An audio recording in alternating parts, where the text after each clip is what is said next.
Live streaming is on. Hello, everybody. We're in.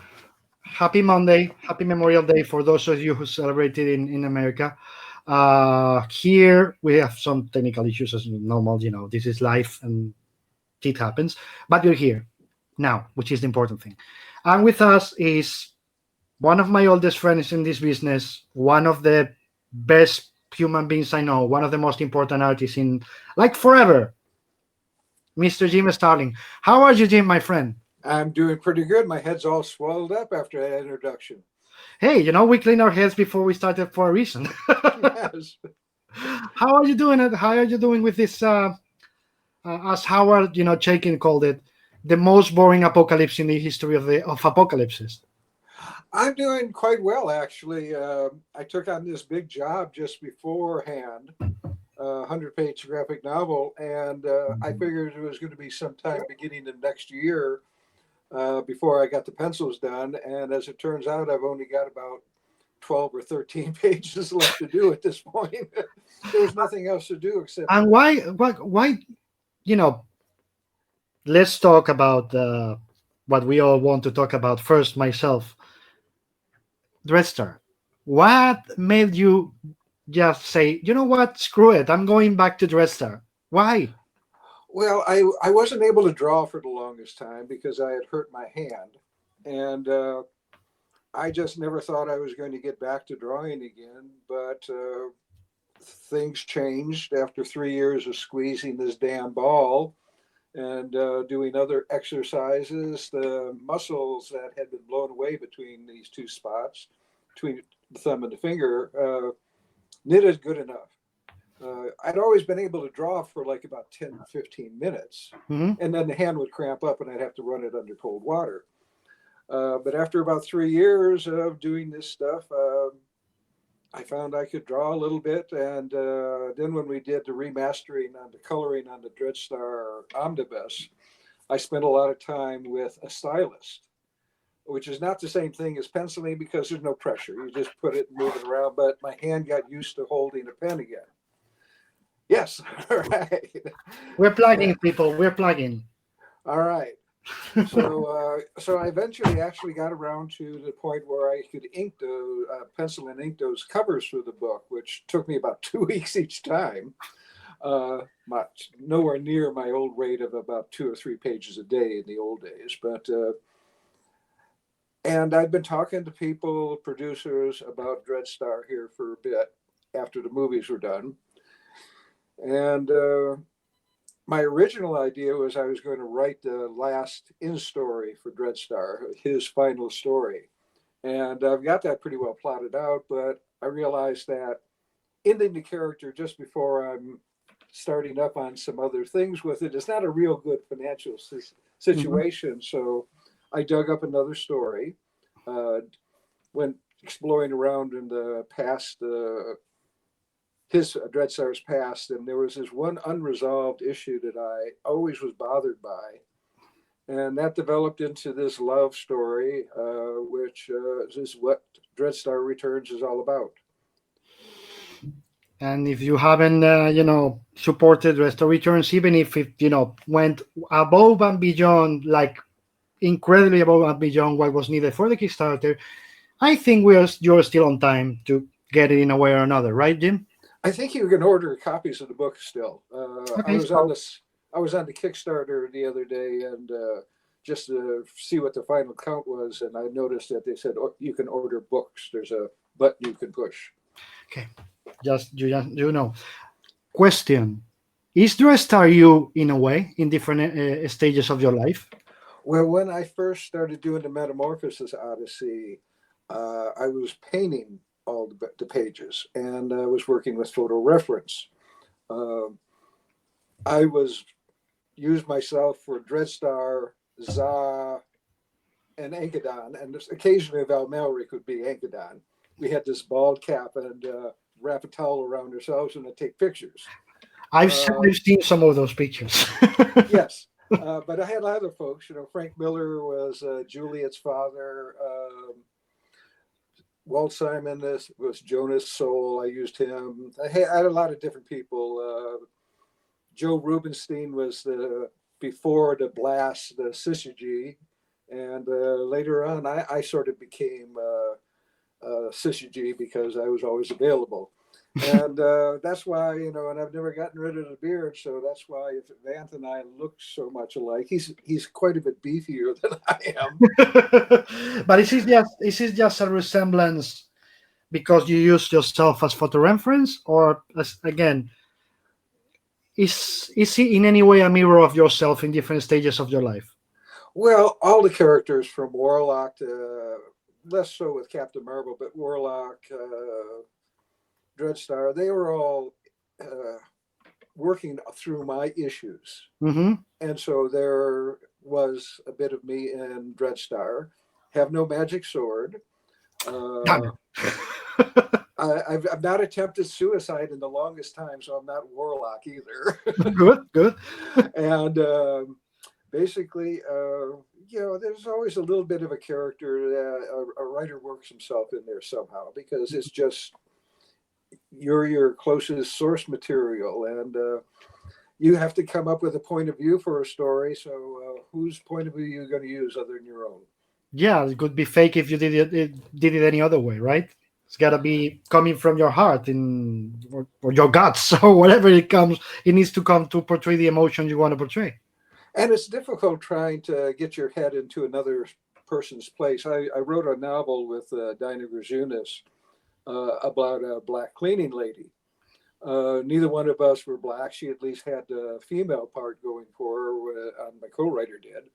But it was difficult having to put yourself into that different space. And occasionally I've had other characters that the same thing, I have to really sometimes just go off and talk to other people in order to get the voice right.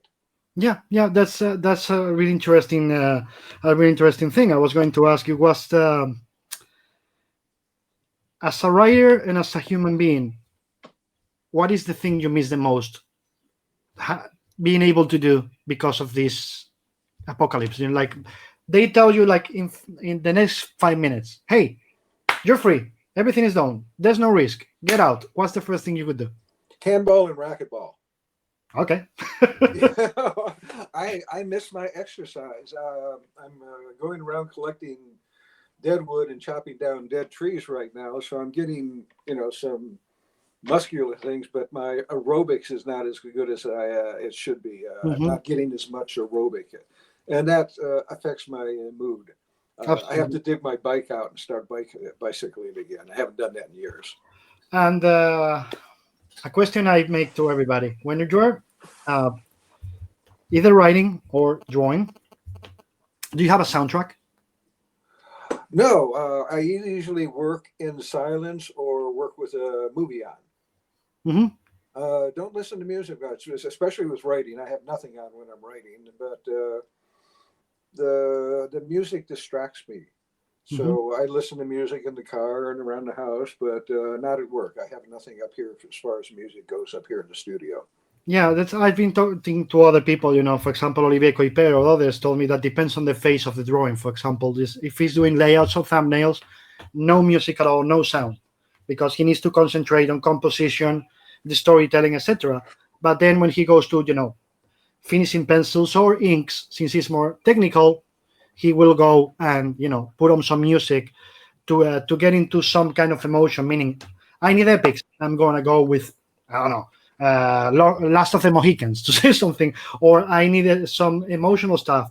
I'm going to go with more intimate music. So that's what I was asking. If you, when you're drawing, you put yourself in the mood, help my music, or you just go.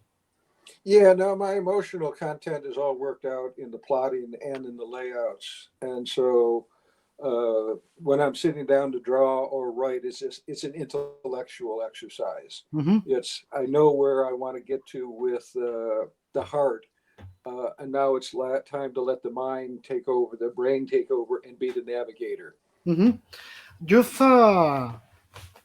You've done everything in this business, of course. You've done from Batman at DC to Warlock, Thanos, Captain Marvel, Dreadstar, blah blah blah blah.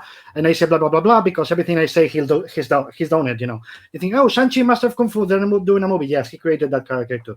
So everything, Like, I'm not asking about the question wouldn't be what have you created, Jim. Could be what haven't you created. But anyway, all that aside, I'm not responsible for COVID-19. Take okay, that off my people, let's resume. make that clear, because you could think that with his curriculum. No, that's not him. So, question here is, you're coming back to Dreadstar. You have come back to Dreadstar. You have come back to Warlock and Thanos and the others several times. Of course, not to Captain Marvel. Thank you, hallelujah. One character who stays dead and had the best death ever. I still consider that, as you know, one of my 3 all-time favorites. What other character, if any, you would like to revisit?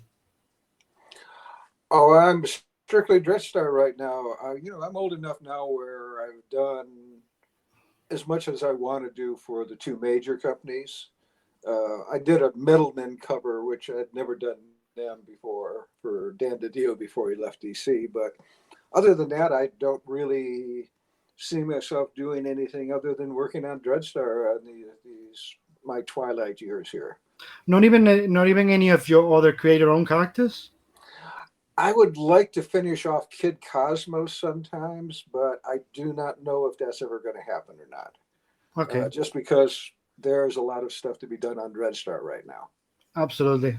Okay, let me say hello to people here, because they don't feel ignored. Hello, Felipe. Hello, Felipe Hernandez. Hello, Mr. Starlin. I love your work. Okay, he says, Felipe Gonzalez says, hello, Mr. Starlin. I love your work. When I was 10 years old, I read Death of Captain Marvel. It was amazing reading such an emotional and realistic story. I am a backer of Dreadstar Returns. Will it be shipped this year? I am very intrigued with the story and eager to read it. I'm happy you were able to make it possible. I enjoyed the Dreadstar omnibuses and extras a lot. So, it'll be happening this year or not?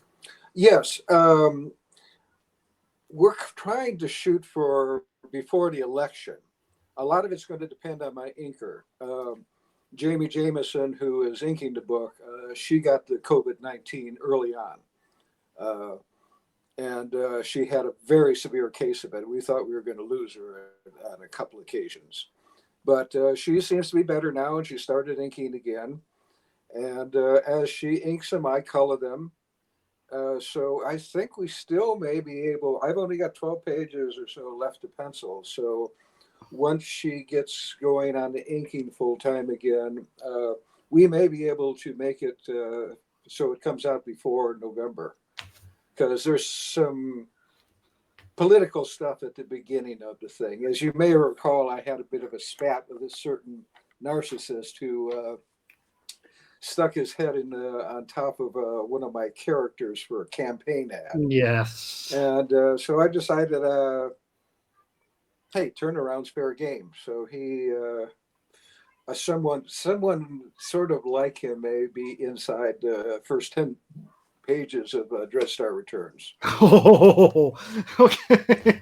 Yeah, it's like the Simpsons, a Simpsons Yep. episode where they have a little thing at the beginning before they get into the main story.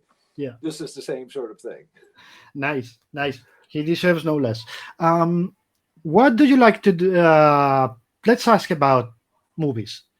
Okay. What's the movie that you remember Well, I don't know if you go to the theaters much, to watch a movie in the theater. Not lately. What? Not lately. Oh, yeah, absolutely. I'm going to throw the microphone at you. No, the question is, do you remember the last movie you watched in a theater before this happened? Oh, that's a good question. No, I don't actually. Please don't say Endgame. No, that was a long time beforehand. Let's see, March. Let's see what was coming out around then. Poor Deadshot was coming out just as everything fell apart. I remember I was planning on go seeing that sometime the following week for because I know Bob. But I can't tell you to save my life at this point. Okay, doesn't matter. Do you miss it? Do you miss going to a theater to watch movies? Yeah, it used to be my Saturday. If it was a rainy day, Saturday afternoon, and then off to dinner afterwards. So And I like the theater. I like going to movies. Now we're watching it all on the screen and that. But basically, yeah, I don't remember what my last one was. Doesn't matter. That was honestly, that question was a starter, a prologue to the question about you. You know, if you miss the movies. That's I keep explaining to people that was my escapism. Is every Saturday morning when I know there's not much people in the theater, I just go watch a movie. That's my 2 hour disconnection for the week. You know, like I go alone. Paloma and myself don't usually go together. When I go, you know, every other time, yes, but the Saturday morning, that's for me, and that's when I disconnect. And that I miss a lot. And in terms of movies, what's your favorite movie ever? Oh, It can change. I know. In my case, it changes every day. I can tell you one today and another one tomorrow. But there's a bunch of them. Citizen Kane, Tale of Two Cities with Ronald Coleman, The Wind and the Lion with Sean Connery. I liked a lot of Sean Connery movies. The Man Who Would Be King. oh, that's amazing. Yeah, you know, it depends on the genre a lot. You know, I mean, and also my memories as a kid. Forbidden Planet. Oh yeah. You know, I mean, it used to be on $1 Million Movie 6 times a week, literally. So I could come home and watch that movie over and over again for the entire week. Well, it's not. So, It's a fun movie to watch. It's a fun movie to watch. I was asking because you know, in terms of movies, as I was saying, it depends on the day. In my case, you can it depends on the mood. You know, for example, are you a Kubrick guy? yes and no. Didn't like many of his later ones. Love Passes Glory, Barry Lyndon, a few other ones. You know, 2001, of course. Mm-hmm. Why do you ask? What? Why do you ask? Because I know we've discussed this. I know you feel the same way I do with Kubrick. If people idolizes him, you know, like he's God, and I don't agree. When I like his movies, I like them a lot, but when I don't hate them, I have no middle ground with Kubrick. You know, like Eyes Wide Shut, many others. You know, I just don't. I don't get into when he's so cold and it fits the story. Nice, but when it doesn't fit the story, I just feel he's no emotion. And your stories portray so much emotion, you know, in terms of life and death and etc., that I've never seen you as a Kubrick guy in that sense because I've always thought Kubrick is too cold for you. More Hitchcock. What? More Hitchcock. Okay. You know, the storytelling's there. More of what I like to do is Hitchcockian than Kubrick. Yeah, that's all. That was the second part of the question. Was going to be, you've already answered, but in case there's more than one, directors who think that consciously or unconsciously have influenced you as a storyteller. You know, movie directors. Orson Welles, you know, Hitchcock.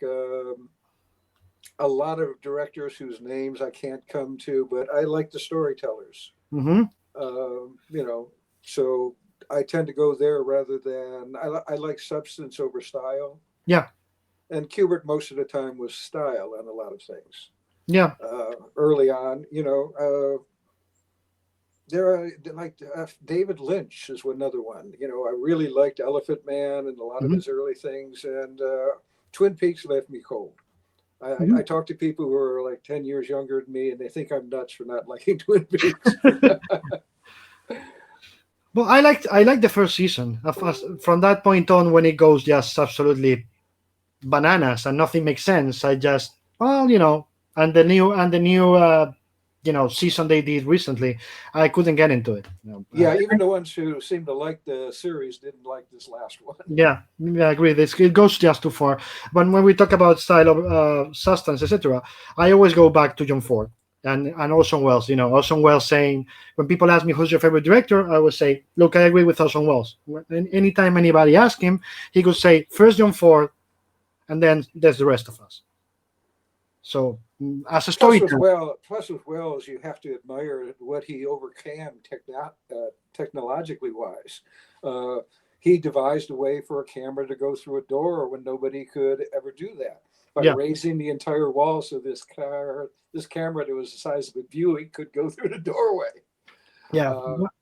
Just One of things my like biggest that amaze me. one of my biggest regrets is that how they destroyed, the magnificent Ambersons, and that we'll never be able to see what Orson Welles did with that movie. Yeah, that is a shame. Yeah. Let's see. Daniel Maine. Question for Jim. I hope it's for Jim, Daniel, not for me. We'll find out. Considering how much a part of how much fun it has to have been for you to participate in a big production movie as it was Endgame, how does it feel for you as a writer to be inside a story you created? I have to say, that day on the set was one of my favorite days, period. We just had a great time. I don't have the best relationship with Marvel editorial. And so when we got invited to do the cameo, I wasn't sure what to expect. And I kind of figured that might be just sitting by a table in some scene and be ignored throughout the entire day. But instead, as soon as we got there, Marcus and McFeely, the writers, hauled us away and started telling me everything about the movies that was top secret. They couldn't hold on to it. It's like, it's starting. I have to tell him. Yes, it never occurred to me that they'd been having to keep their mouth shut for the previous 2-3 years, and they were just dying to tell somebody. And then Joe Russo showed up, and he was just as bad as they were as far as Spartan secrets. So I figured it was fine. But, I can see his brother in the back. What are you doing? Shut up! Shut up!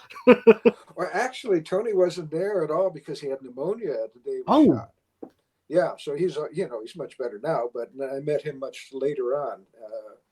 He's the quiet one. You can meet him, and 5 minutes later, you'd think he's not around anymore. Joe's obviously the gregarious one, but no, we had a great time on the set. It was fun watching them. I'd been on other movie sets before, small budget things, but this was one that had all the bells and whistles and code names, and we had to follow signs to the set of Mary Jane because nobody wanted to, they couldn't allow anyone to know where they were at. And we shot at this old VFW hall and took it over for today. And it all went really quite fun. It was kind of strange afterwards because I had my one line and I never really gave it much thought. I played around with it and that. And only later on when I was talking to Chris Claremont did he point out that I was obviously the psychiatrist in this group or the head person. Mm-hmm.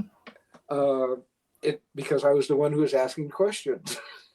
And it never occurred to me that was my position. I was just an old man who was pissed off because everybody he knew died.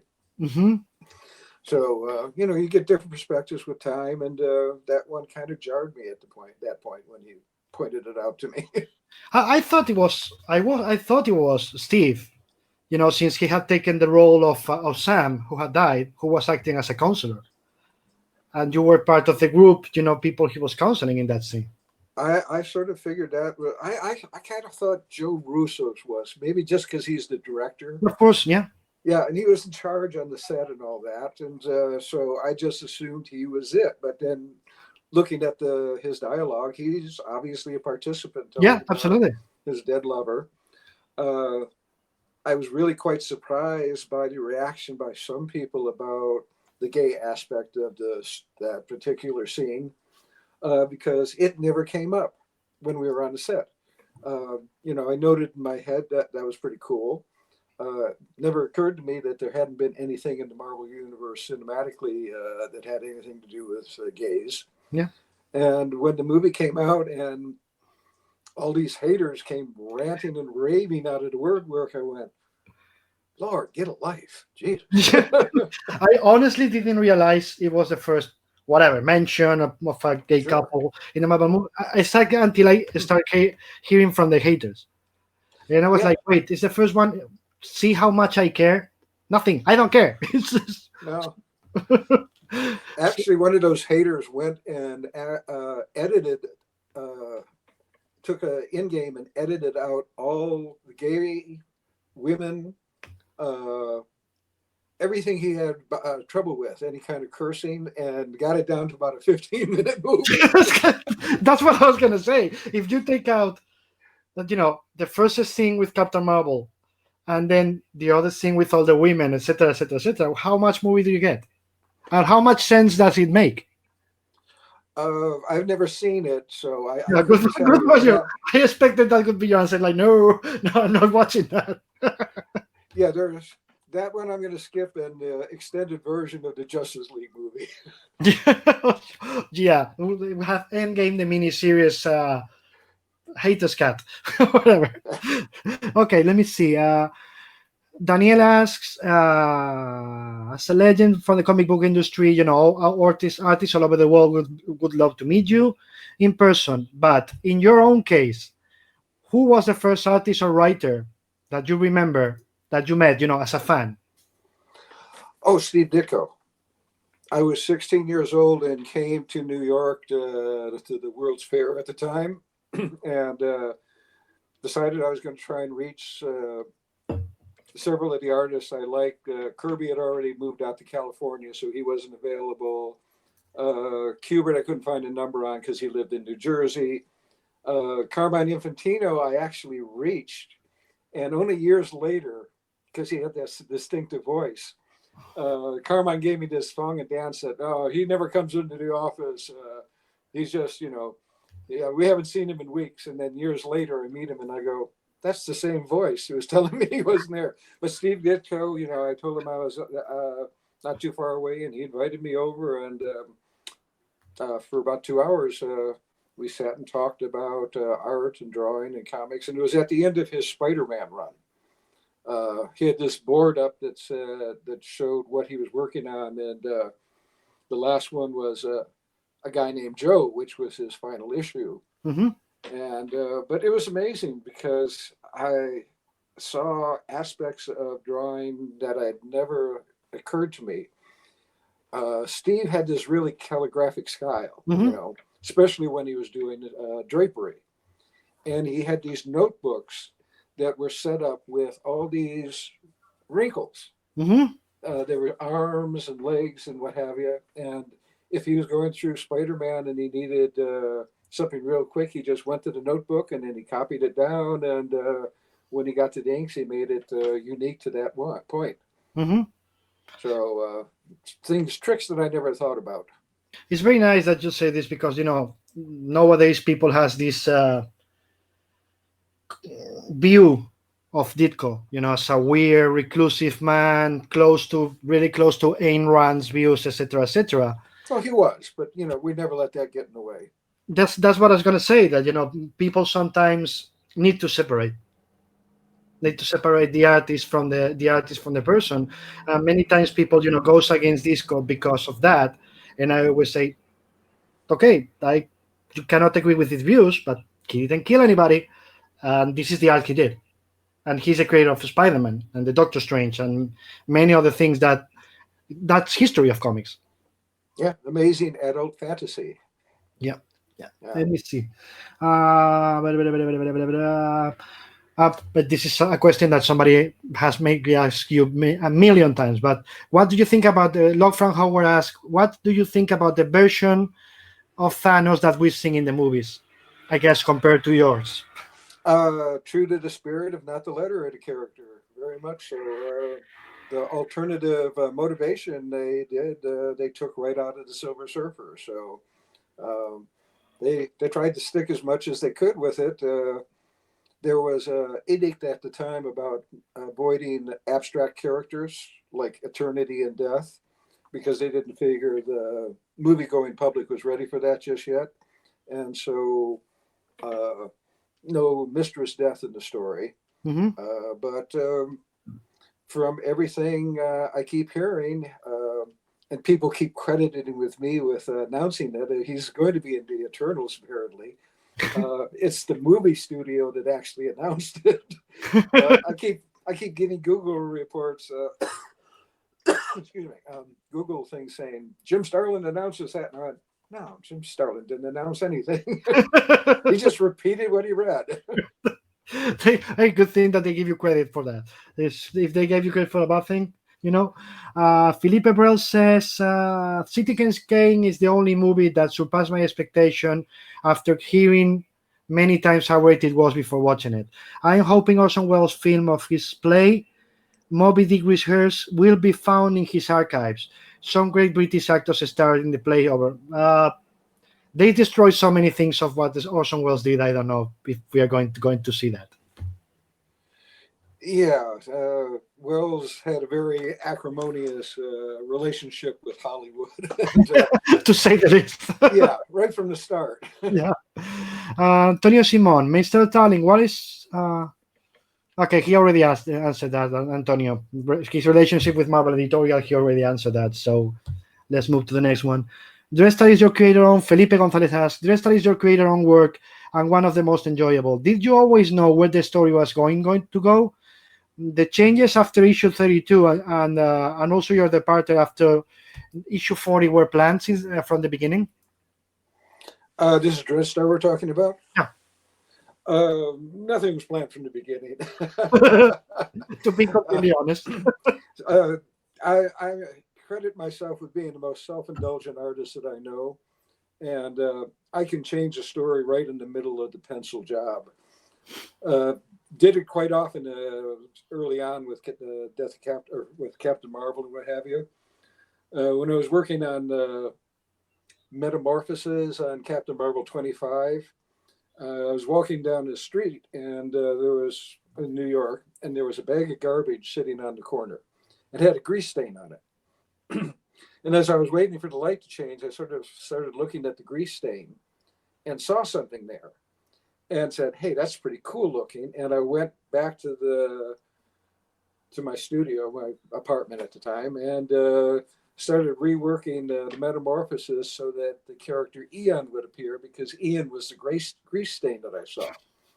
So that head and the eyeball sitting there, you can thank garbage for that. Mm-hmm. So there was nothing planned, as you say. Leulogio asked Mr. Starling, as a story builder, are you the kind of writer? I think he already answered that, but let me ask. As a story builder, are you the kind of writer that plans every detail, or do you leave a space for improvisation as the plot grows? It used to be when I first started just writing along the time of the Infinity Gauntlet. I would plot things out on 3x5 cards and put them on a cork board so that I could move them around, so I could get a negative positive scene alternating. And but even then, there was last minute things that I threw in. Sometimes by choice, and sometimes we just had to. As we were writing it, the X-Men editor didn't want any X-Men inside the Infinity Gauntlet. Mm-hmm. We eventually got 2 of them, and so I had to do some adjusting on the script when we got those guys in. But I always like to leave a back door open to make a change here and there, because you get inspired by what happens every day. Mm-hmm. And if a better idea is there, I don't feel like I'm obliged to stay with the original. I had trouble with the DC and Marvel editors near the end there, because the farther along they went, the more control they wanted. And so every time I made a change, they'd hit the roof, but it was always too late to do anything about it. So, it always worked out fine for me, but didn't get me in any good graces there. Even before the end there, I was kind of tentative on my relationship with the big publishers. Okay. Growing up, were you a Marvel guy, a DC guy, or neither? Mostly DC at the time, because Marvel didn't have any comic book characters. It just had the monster books at the time during the 60s and that. Captain America had a little revival in the 50s, but I missed that. Only found it later on when I started hunting these used bookstores and would come across comic books for a nickel or 2 cents, whatever they were selling them for. And that's when I learned about the original Captain Marvel. I missed him by a decade or two by being born in the 50s. So, DC was the only one who had the superheroes at the time. There was Batman, Superman, later on Flash and Green Lantern, Adam Strange, and Wonder Woman. Mm-hmm. And otherwise, the Wortham and the Senate committees had pretty well decimated comics. And the only thing that felt safe with it, Marvel, was the monster books. Mm-hmm. And DC was, DC.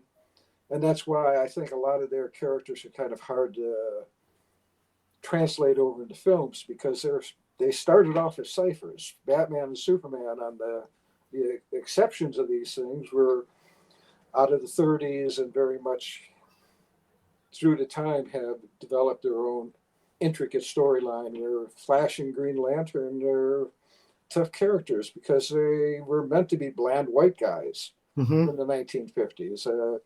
Looking back, I'm always kind of amazed at things. When we were looking around to do the Infinity Crusade, decided we were going to find out what everybody's religion was up at Marvel, all the different characters. And was kind of horrified to find that Marvel Comics, which had been started and continued on through New York Jews, had no Jewish characters in their pantheon. We eventually ended up having to do Sasquatch as a Jewish immigrant because he was from Poland. Since then, they've rectified that situation. I understand Ben Grimm is now Jewish. He wasn't back then. Kitty Pryde is Jewish. I don't think she was at that point. What? Yeah, well, Okay, Ben Grimm converted also. What can I tell okay, you? okay. Plus, it wasn't anything that anyone mentioned. I mean, there were a couple of exceptions. They had some mention that Sue Storm was Catholic. But other than that, we figured, Doctor Strange had a bit of Buddhism going for him and things like that. But, for the most part, we had to sort of guess at these things.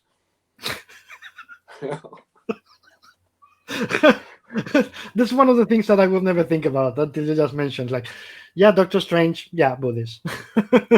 Yeah, well, you never wrote a story about the religion, a goddess coming back. Let me see, what else? You are now, Felipe asked, you are an author of some topics that you use among years, during years. Power, conscience, life and death, mysticism, enlightenment, religion. Where do those ideas come from? Well, the one I visit most often is omnipotence. Mm-hmm. And that comes from my grade school years at a parochial school, having religion pounded into me 6 days a week, only getting Saturday off. We had used to go to Mass before we would go to classes in the morning. I was always kind of fascinated by the fact that something that can control your life, control the destiny of everything. Thanos in the Infinity Gauntlet was basically answering the question, wonder if it wasn't a benevolent supreme being, wonder if it was malevolent, a nasty guy. And I just had a bee sneak in here. Trouble with living in the woods with an open window next door. There he goes. He's gone.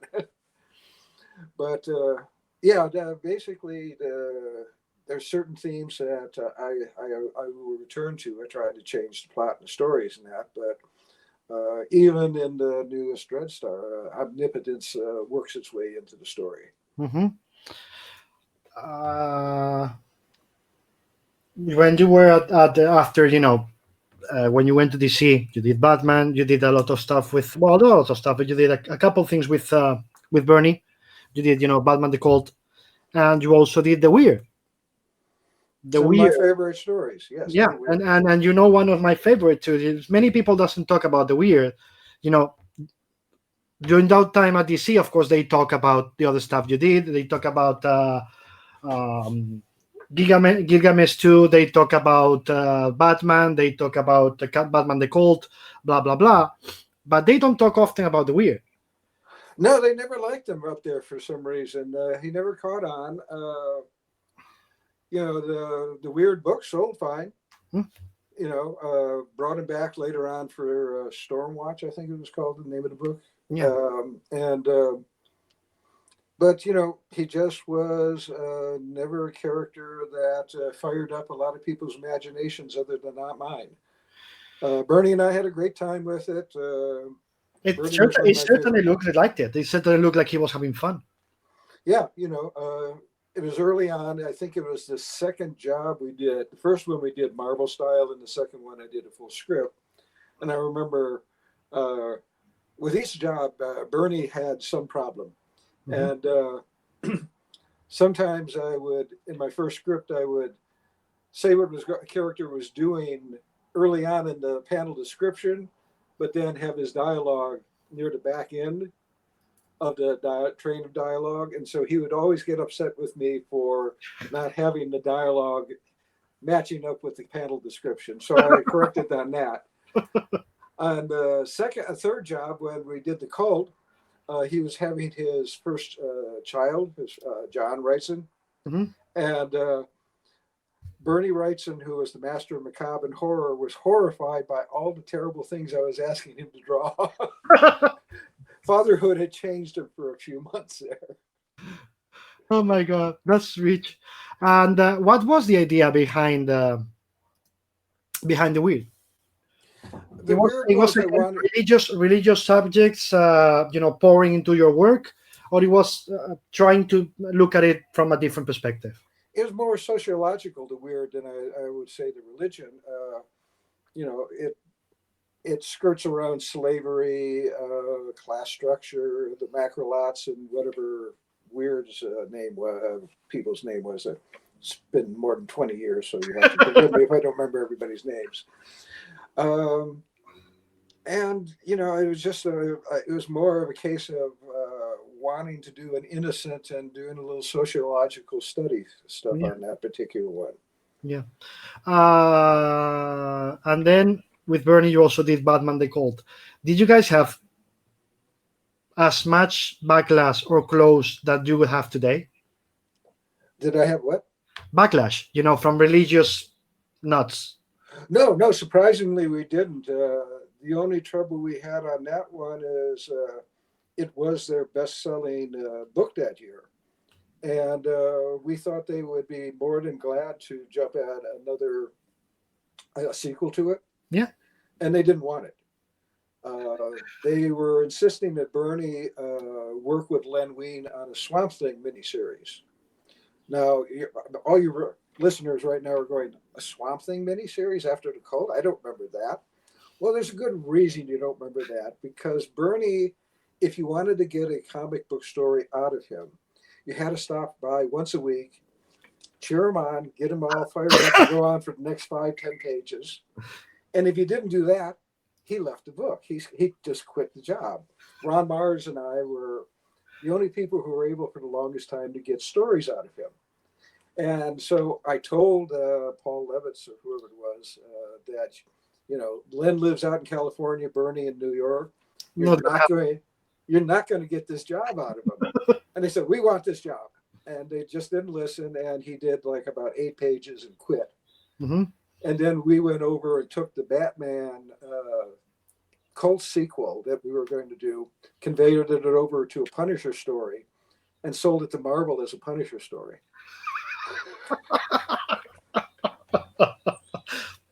They earned it. Yeah, it worked out fine. Good. Of course, you were Batman and the ongoing. How was that? And why did you kill Jason Todd? Oh, they wanted to kill him. I know. It wasn't your decision. I was kidding. Relax, I killed enough characters. That wasn't him. Okay. Yeah, I always thought the whole idea of Robin was absurd. You dress in black and gray and you're fighting crime, and you bring along a teenager and you put him in primary colors and send him out there. You might as well just and very well protected, with short t-shirt and no pants. And no pants. Yes, protection. You might as well just tattoo on his head, shoot the kid. And his misery. So I always avoided using him, and occasionally Denny, who was the editor, would say, "You got to do a Robin story," and so we did. And the one Robin story I did do left it hanging that he may have been a murderer at the end of the story. They may have murdered somebody, and so when Denny finally came up with his call-in idea, I jumped at the chance to kill off Robin. I knew what my readership was. You're all a bunch of ghouls out there. So I was surprised at how many people voted to keep him alive. There's only like 72 votes. Yeah, it between was really living and short. dead. Margin. Yeah. Yeah, just strategically out of 10,000, that's a dead heat. So, but we had the 2 pages to go either way, and went with the death one, which I expected. I wasn't around when the voting was on. I was spending some time down in Mexico, so I missed the voting entirely. But word had gotten out, so I got a lot of free beers down there as a guy who killed off Robin. That's okay. People wanted him dead. It's just I've never understood the concept of Jason Todd. Anyway, you just have to. I was talking to Mark. My second, I think my second, dialogue here was Mark Wolfman, and we were talking about why Jason Todd happened in a way, because he would have been building, Dick Grayson's growth as a human being for like 5 years, from being the kid, from being, a young adult, from becoming, to become his own self, to become Dick Grayson, Nightwing, not the guy in Batman's books, whatever you want to call it. And then the editor, which I think it was, I believe it was Denny, told him, "Hey, we want to get Robin back, in the Batman books. We want to use him again." And Marv said, "No, because you cannot, and we want to make him younger again." And Marv was like, "I've been working 5 years.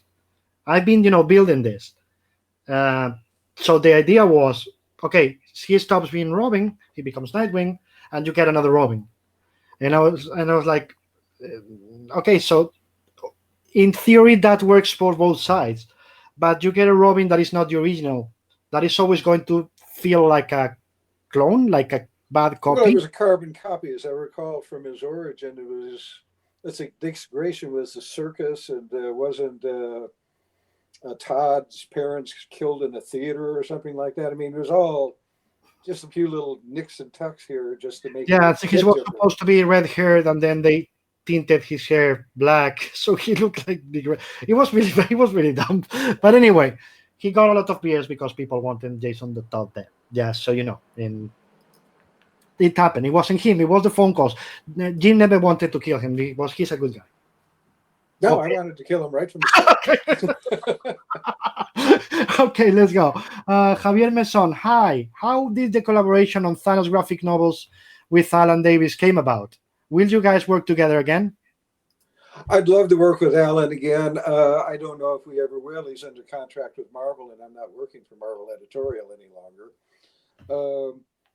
We just met each other at conventions and liked each other. And one day I said, "Hey, how would you like to do something together?" And he said, "Sure." Especially he was working on some job that he really hated at that point. So that probably helped. Was some writer working on something that just wasn't working out at all. And when I looked at the job itself, I could see that he was just putting in the bare minimum. Mm-hmm. And which is really unlike him. Mm-hmm. And I thought his Thanos stuff was some of his best artwork ever. I was just blown away by every page that I saw coming in through, because they send it to you online these days. Mm-hmm. And I'd love to work on it again, but whether we ever get a chance again is anyone's guess. Let's hope so. Let's hope so. You made an amazing pairing. Felipe says the Weird was an amazing comic book. The character was very genuine and his tragedy very appealing. Alejandro, hi. Good. I like to ask so many things. Okay, but I have a physics exam. Okay, so I just want to say thank you, Jim. You are a legend. Okay. That usually means I'm going to die soon if you're a legend, but what hell. You're a living legend that will live forever. Let's hope. Okay, let's just Fingers say. crossed. Antonio Simon, would you agree? No, I don't agree. I don't think he's going to agree. Antonio Simon asks, do you agree that the death of Captain Marvel is the best work you've ever done? It's my favorite story. Hmm. Yeah, it's my favorite story. Whether it's the best, that's subjective, and that's other people. I can have a favorite. Whatever is the best is not for me to say. Hmm. Yeah. And Daniel Maynez says, as the writer, uh, okay, we go back to Jason Todd. As the writer in Death in the Family and whatever happened to Jason Todd, we just discussed, who is your favorite Robin? None of them. I think he just made that clear Yeah. 5 minutes ago. It makes no sense. So The dead Robin is my favorite Robin. many people who doesn't like Robin says their favorite Robin is Carrie Kelly. I have no idea who that is. Carrie Kelly is Frank Miller's Robin in Dark Knight Returns. Oh, okay. All right. So people tells me this is the caretaker for the old man. All right. So it's like she makes sense because he's a caretaker for an old man. And it's like, okay, if you want to make sense of it, you can make sense of it. But yeah, is that clear, guys? He doesn't like Robin. Yes, that's it. That's it. Let's move on. When you were doing Batman, Robin aside, do you have a vision of uh, the kind of Batman you wanted? I mean, you have the detective Batman, you have the dark Batman, you have the adventurous Batman. If Batman is like Wolverine in a way, you can do whatever story with them, and it's going to work because they are like a canvas for you to do what. In the same way you cannot do that with Superman; it has to follow a pattern. Batman can go in any direction. So, what for you? What was the vision in Batman's case of the Batman you wanted to go with? I was sort of going along with Frank Miller's Batman. It was about a year or two after The Dark Knight, and a couple other things that Frank had done, and they had turned Batman over to another writer who had sort of reverted back to the old stuff, and the sales on it plummeted. And as soon as I walked in, they said, "Do not do any stories like this." And so I said, "Well, okay, the one I like is Miller." So I was just sort of base the personality, if not the plots, around that. And I always liked the look of Neil Adams as Batman. That's probably the best looking image I've ever saw of the character. But I wasn't drawing it. Different people were: Dave Cockrum, Jim Aparo, of course, who I never met until years after we got done working together.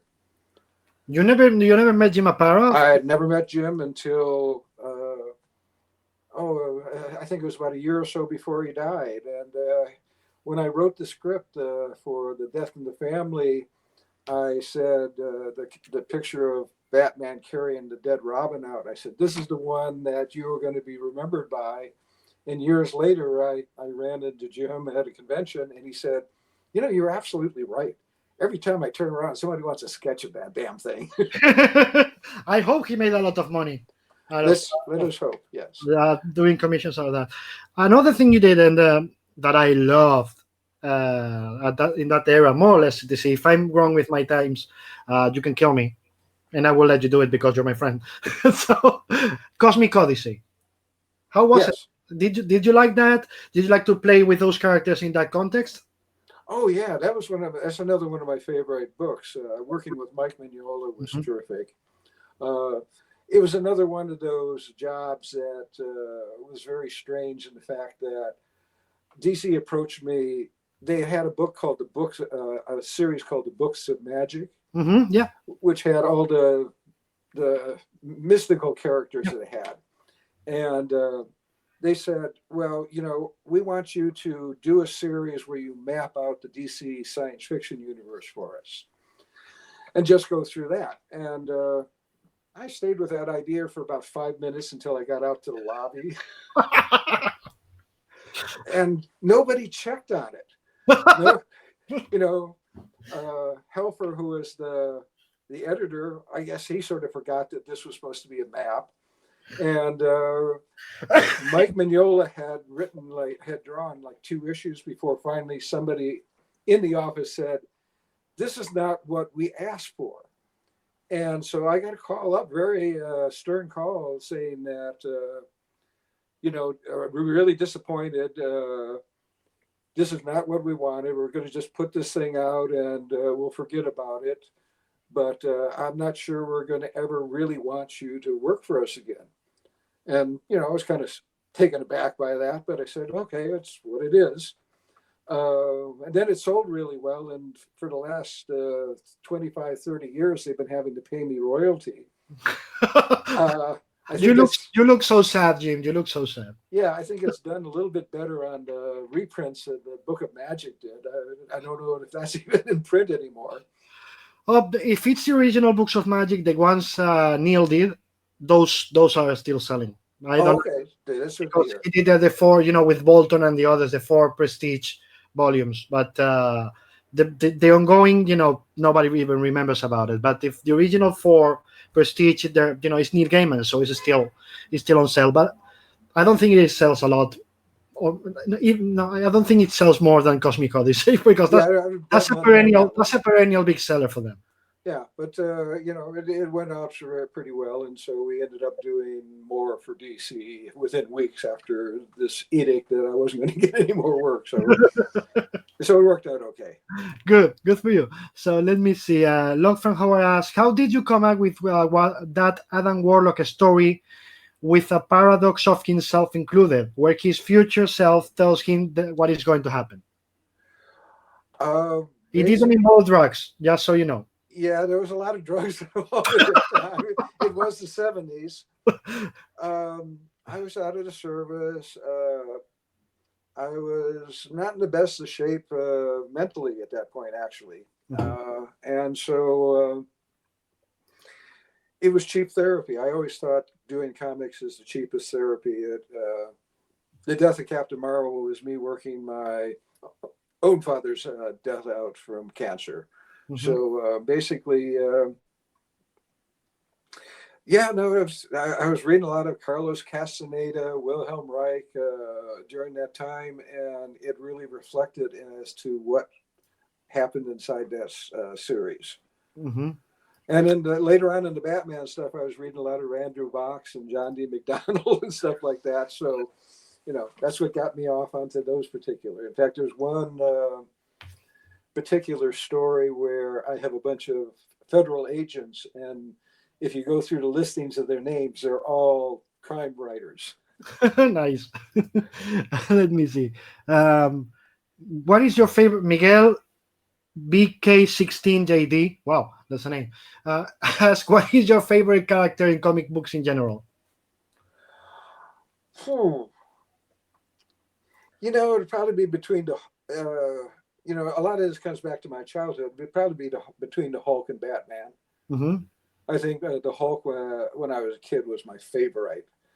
Batman was just always around, and I liked the new Batman much better than the 1950s, where he kept changing. He kept getting changed into giant typewriters or something like that. So you mean from the Denny and Neil's Batman on? That's a good point. Yeah, cut off at they handled it in a much more adult fashion than the other day. Yeah, but then it was the 1950s and nothing was adult. Yeah, but it's funny that you go like in both extremes. I mean, the Hulk is the monster that has no control, and Batman is the guy that is fully in control. So it's like what you like is both extremes of the equation in this case. I've always tended to go for extremes. I know that. Okay. Felipe says, I think Cosmic Odyssey was a good one and respectful with Kirby's legacy. I think you did the same with Death of the New Gods.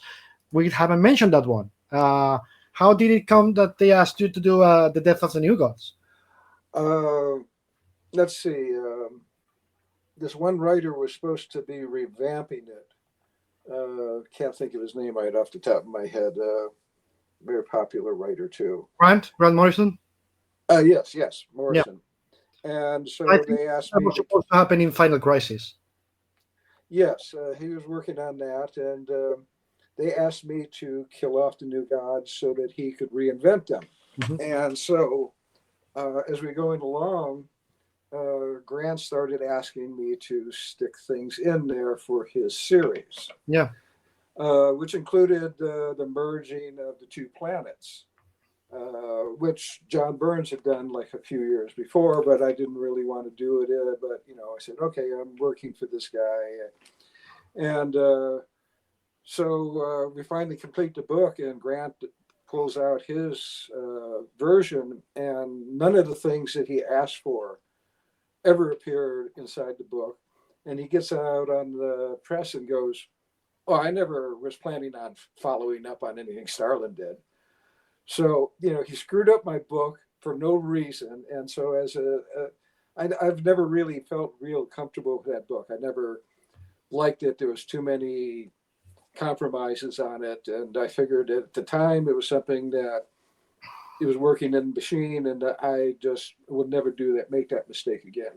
Yeah, it was. We talked about this before years ago when you were doing it. I just said it felt too convoluted. Like you had to compromise a lot in things in terms of your creativity. It feels too convoluted. It's not my one of your works that is between my favorites at all. It's that No. didn't feel. Let me say it this way: it didn't feel natural. You know what I mean? That's something that came naturally out of you. That you have to change too many things to make it work. Yeah, it's one that I never go revisit. I never look at that. There's a few stories like that that just didn't work out the way you planned. They Mhm. can't all be hits. Yeah, absolutely. Especially with your curricula, there's gotta be some bad eggs in there. Philip Ebrel asks, was Carlock's vampiric gem based on Michael Moorcock's Stormbringer or something else? I had read Moorcock's thing. The Soul Gem was something that uh, Roy Thomas and Gil Kane had put into him beforehand. So I just expanded out to him stealing souls with it. Um, in Moorcock's sword, it's been decades since I read it. Does he steal the souls, or when he kills somebody with a sword or something? I'm trying to remember. Uh, it's like probably read that like 25, 30 years ago, so I can. So, but Philip, since you're asking, please clarify that part because you Yeah, I never know. mean, You I ask. was aware of it, but it wasn't like a really big influence. It was more of the case of expanding out on what Roy and Gil had already done. Mhm. Daniel Maine, do you read the work of other countries' comic writers? Okay. Do you read the work of other countries' comic writers? And if you do, could you recommend us some of their work you have enjoyed lately? I mean, I guess he means foreign writers, not just American comic book writers. If you read, you know, international comics. I'll be honest, I don't read many, hardly at all in the comics these days. They don't send me the bundles like they used to, so um, I don't have a comic books. My nearest comic book shop is 25 miles away. Mm-hmm. I live in the woods. So I don't. I mean, I can tell you some of my favorites from the past. Roy, Stan, Miller. Um, a lot of different people along the way. Canniger. But I'm. Uh, my recommendations will lead you all toward the reprint books, and I really know nothing about what's happening in any of the modern books. I'm sorry. That's fine. That's fine. Yeah, as if you are not busy enough, my friend. Um, Thanos. Felipe says Thanos has been a recurring character in your work and has always been consistent. How did you manage to create such consistency in the character? How have you have any moment of doubt in terms of where you wanted to direct him? No, he was always my favorite. He was my first character I ever created professionally, right off the bat. Unless you count Drax, he appeared in the story Iron Man 55 beforehand. But I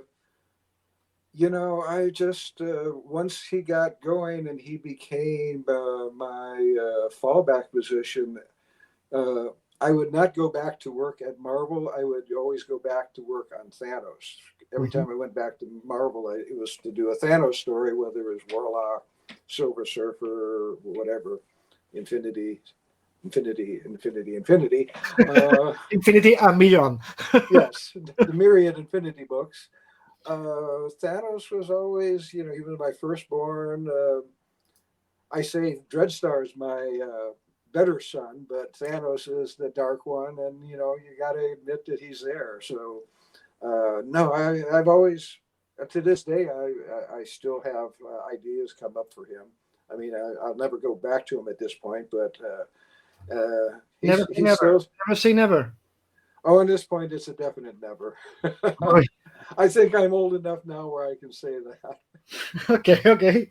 I will keep my hopes up. That things change enough for you to revisit it. Anyway, Felipe Gonzalez. What were the reasons why George Perez left during the drawing process of the Infinity Gauntlet?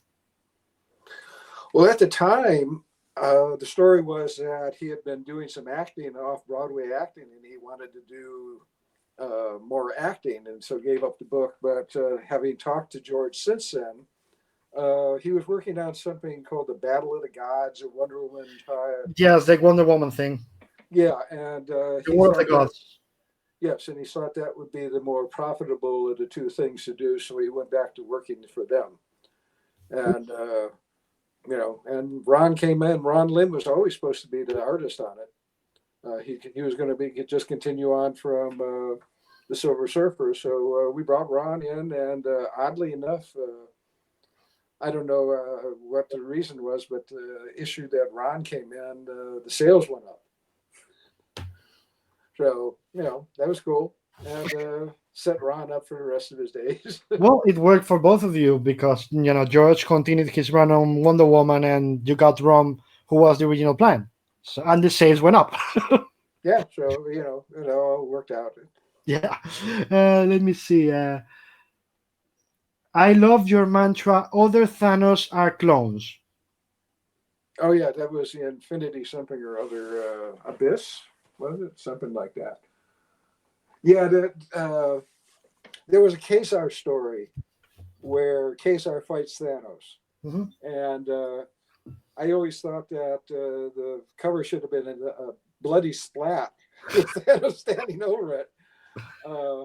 So I didn't know until much later on that the writer was forced to put Thanos in the story. It was originally supposed to be an X-Men villain that they had to replace until Thanos was put in there. So the clone story was my reacting to this. Well, a lot of things like the Thanos copter. When you do something for work for hire, yes, you probably got one of those. Wait, you mentioned it. Yes. So you always have to. I have it. Oh yes, there's the cube. He's got it in there. Yeah, the cube with the Thanos copter inside. That's the one toy that I don't have. You don't have it? No, and I don't want it. Thank you very much. You don't want it because if you want it, I can get one for you. But it's so stupid, so absolutely stupid. The fact that it has his name on the side. Yes, it is Thanos copter. I don't know if you guys can see it. Let's see. It says Thanos here, and it's taken from this story. Yeah, that was from the Spidey Super Stories for kids. Yep. Larry Lieber created the Thanos copter. Sorry, let's continue. Give him credit where credit's due. So, let me see. Felipe Brel clarifies. Thanks for wondering. And I was reading a lot of Murkoff books when I was reading Adam Warlock comic. Stormbringer stuck the souls to give Elric energy as he kills them. Murkoff credited Paul Anderson for the sentient sword. Okay. Is that a question? No, that was the answer to the Stormbringer question you did about the. Oh, yes. Okay. Yes. All right. Sure. No, it wasn't a question. What's the answer? Thanks, Jimmy. La Berenjena Atómica says, thanks, Jimmy and David. Great chat. Thank you for being here. Can Jim talk about the creation of Dreadstar, please? I had been working at Ralph Bakshi's animation studio when he was working on Wizards, which was originally supposed to be War Wizards. And working with Mike Plough, who did all these beautiful illustrations for a version of The Hobbit or The Lord of the Rings, I forget which, that was supposed to be the next movie they did. And so I was inspired by that and wanted to go off and do my own fairy tale. But I'm not a fairy tale person, so it sort of went south really quick on the fairy tale part. We had a fairy in the Metamorphosis Odyssey, and we had the creature. And very quickly, it turned into my usual dystopian nightmare stuff. Not a fairy tale, so I gave up on that like about the third episode.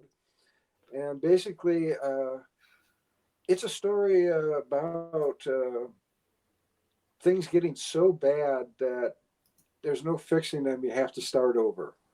And being the 21-year-old or whatever I was at that point, maybe a little bit older, 24, I still had this image of revolution and, let's tear everything down and start from scratch. And this was basically blow up the universe because you just can't save it.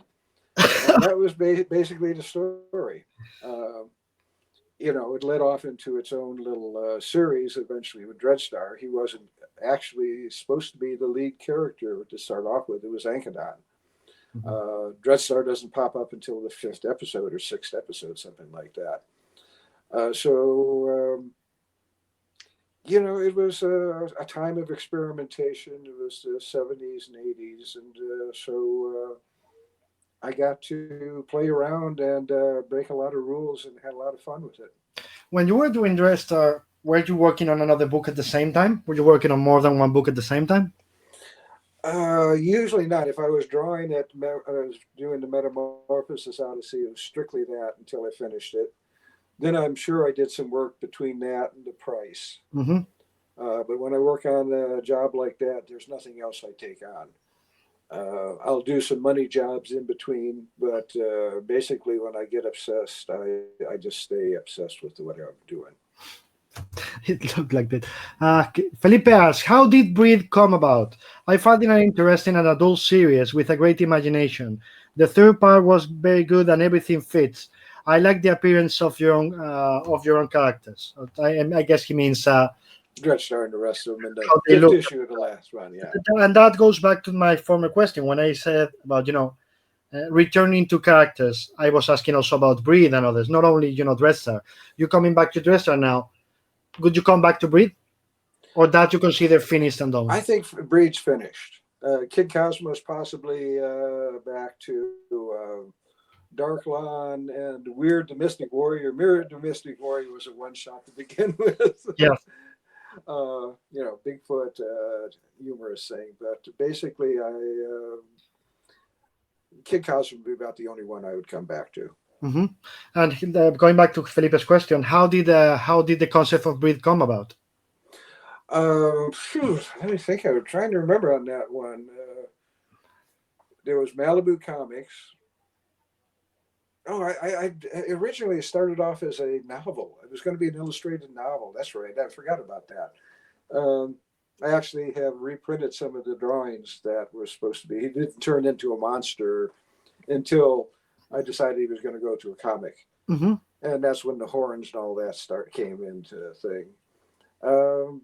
Basically, it was thinking about heritage, legacy. In fact, that was going to be the name of the series. The book was going to be Legacy. And I think it had mostly to do, this has been a while, I said, mostly to do with what you inherit from your parents, good and bad. And I was thinking about that at that point. And that's how basically he came in. What do you consider, or if you ever consider it, as your legacy for comics? What is my legacy? If you consider you're leaving a legacy, what did you consider the legacies in terms of? And I'm not talking about characters. Of course, we all know Thanos is going to be there forever. I mean, when you guys did a lot of that work in the 70s, you and your generation, you changed a lot of things, and I really mean it because that before that it was the Stan and Roy model. standard things. Roy followed that model, follow the steps, and stay there. But then you get, Steve Englehart, yourself, Doug Munch, and many others. You came in and you changed the rules because you got a lot more of your personality involved in the comics. And I think that's what I was talking to Carlos Pacheco about this the other day. And we're still thinking what has kept Marvel alive until now is what you guys did in the 70s, which is get off the mold and create a new mold for comics. That it was imbued with the creators' personalities and not just, following the same footprint all over. So from a storytelling, from a narrative point of view, from as a creator, what do you think your legacy is in terms of how did you leave your print in comics? Well, legacy is something that is going to be determined after I'm gone. I can say whatever I want at this point. Yes, you can. Yeah, I can. But, it seems like an exercise in futility. 2 years from now, everything could be changed. I mean, 6 months from now, at the end of this virus, who knows where we're going to be at? Who knows where the comic book industry is going to be at? A couple of years from now, the comic books could be all digital. You might never see a decade from now see a printed version of a comic book. Nobody will be reading them on the throne like I do every morning. They'll be picking up their iPad and looking at it. Okay, let me just do what you do, and I think the whole idea of legacy is nothing but ego. Okay, let me rephrase the question. When you guys, as colleagues or on your own, were doing these comics, there was any conscious decision that I want to do things differently, I want to put more of my personality on it, or was it just let's throw shit at the wall and see if it sticks? Well, it was a time of transition. All the artists from the 1930s and 40s were retiring at that point. Yeah. And so there was an influx of all those guys like Wrightson, Jones, Kaluta, Chaikin, Simonson, what have you. And we all came in, we were all hanging around in New York at that point together. It was also a time of the Peter Maxon experimentation on all different levels. So the comics were hitting a sudden popularity that they'd never had under Stan and Jack and Steve. And so we just came in and we were riding on the coattails of that. Maybe we did some changes because the world was changing at that point. We also had different interests that Stan and Jack. Like I said, I was reading Wilhelm Reich and Carlos Castaneda. They weren't around then. Well, Reich was, excuse me, but I doubt if Stan ever read that. He was more Shakespearean. So, I think that the times, as much as anything that we did, had to do with what changed to comics. Circumstances and most creativity is just showing up and accidentally hitting on the right note, and that's what I think we did in some cases. Yeah, but accidentally or not, you've lasted in this business a long time. That means you did a lot of good things. Well, that means I was completely unemployable as anything else. I would have been back in Detroit and to work in the factories if I hadn't made it as a cartoonist. Yeah, that's another question. What did you do before you started working on comics? I was in the service for a little over 3 years. Worked as a mechanic a lot, being from Detroit. Worked as a photographer some. I was a photographer in the service, and later, when I was trying to stay on unemployment as long as I could after I got out of the service, they would always send me off onto some photographer job. Unfortunately, none of them ever worked out, so I was always going back onto unemployment. But I had a number of things. I delivered insulation in my teenage years. Fiberglass insulation, was constantly scratching. Sold shoes at one point, also in my teenage years. Hated that job. probably the worst job in the world is handling other people's feet. Yeah, I had a lot of different things, but fortunately, I fell into the comics, and for the last 50 some odd years, it's been working out pretty well. Yeah, and you also wrote, like I. How many novels have you written? I think four have been published. No, six have been published in one form or another, and there's a seventh and eighth one. The eighth one's not completed yet. Mm-hmm. It's a continuation of the hardcore series. So you keep. That's what I was going to ask. You keep writing novels aside of doing the comics job. You keep doing novels. You haven't stopped. That's not something that you've left aside. Yeah, that's going to. Well, you wanted my legacy. My legacy is going to be these novels. They're probably going to get published mostly posthumously. Oh. Because I don't know if I'll ever get done with the last one in time.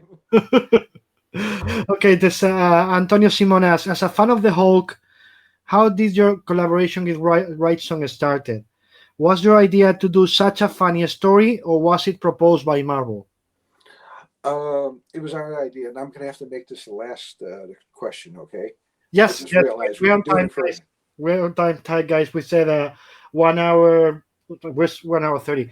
This is the last question. Yeah, I got things I have to go do. Yeah. I know it was Bernie's and I's idea. They were doing the graphic novels at that point, with the death of Captain Marvel and Dreadstar, and this was a continuation of that. And Bernie and I said we wanted to work on something, and we said the thing Hulk, and I think it was Milgram who was the editor on it, and Milgram was always able to push around. So we got to do whatever we wanted. He was really impressed with Bernie. So, it was a learning experience for us. It was, like I said, we'd worked on it Marvel style, which is the first time that I think Bernie had worked that way. He wasn't all that comfortable with it, though. I think he gave some of the best ideas. There's one point where the Hulk needs to disguise himself, and so he hits this octopus creature and puts it on his head. And I think it's the funniest thing in the book, and that was Bernie's idea. After that, we went in doing the Batman stuff and what have you, other things. It was weird in that, and I was all full script at that point because Bernie was much more comfortable working that way. Do you still miss him? Oh, yeah. Yeah, he was one of my best friends. Yeah. We hadn't seen much of each other in the last couple of years because he had moved down to Texas while I stayed in New York. But, every time I see one of those books we did together, there's a hole there that, is never going to get filled. Guys, he needs to leave. I was going to ask him about the future, but he already said what the future is, which is Dreadstar and the novels. So and the fact that I'm leaving. And the fact that he's leaving. That legacy. We'll talk about the legacy in the future. So anyway, please don't cut Jim because I want to say proper goodbye after we cut the feed.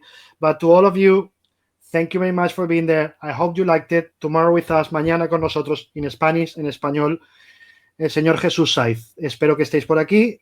Muchas gracias. Thank you very much. Jim, thank you very much for being here. My pleasure. I love you and I miss you. I hope we can see each other very soon. All right. You take care in the meantime. And bye. I do mean take care. Okay, let's gonna cut. Guys, 3, 2